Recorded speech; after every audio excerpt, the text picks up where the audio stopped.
Aujourd'hui, je vais vous dire comment faire un bon réchauffement avant une pratique de patin et comment récupérer son énergie après une pratique. Un réchauffement, ça sert à quoi? Ça sert à maximiser la performance, à prévenir des blessures, à se préparer psychologiquement, à se réveiller et à augmenter sa température. Commençons notre réchauffement. Commencez avec des choses de faible intensité pour bien commencer notre réchauffement. Voici quelques exemples de choses que vous pouvez faire. Vous pouvez faire du jogging, sauter à la corde, bref, ça doit vous réveiller.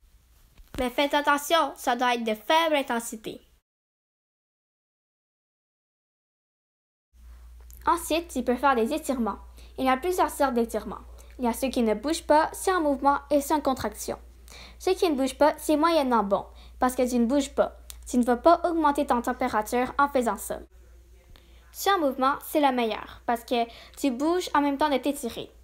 Et ceux en contraction, c'est le pire, parce que tu peux te blesser en faisant ça et tu t'étires trop pour juste un réchauffement. Voici quelques exemples d'étirements. Tu peux faire des arabesques, en gardant l'équilibre, bien sûr. Tourner les hanches, les chevilles et les poignets.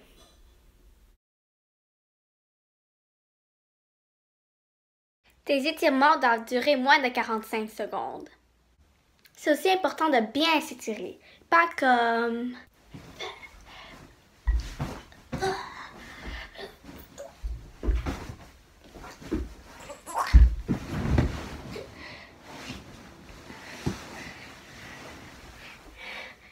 Quoi? Je m'étire.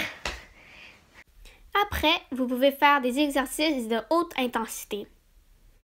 Par exemple, vous pouvez faire la planche, des échelles, la course, des sauts, des squats, etc. pour la fin de votre échauffement.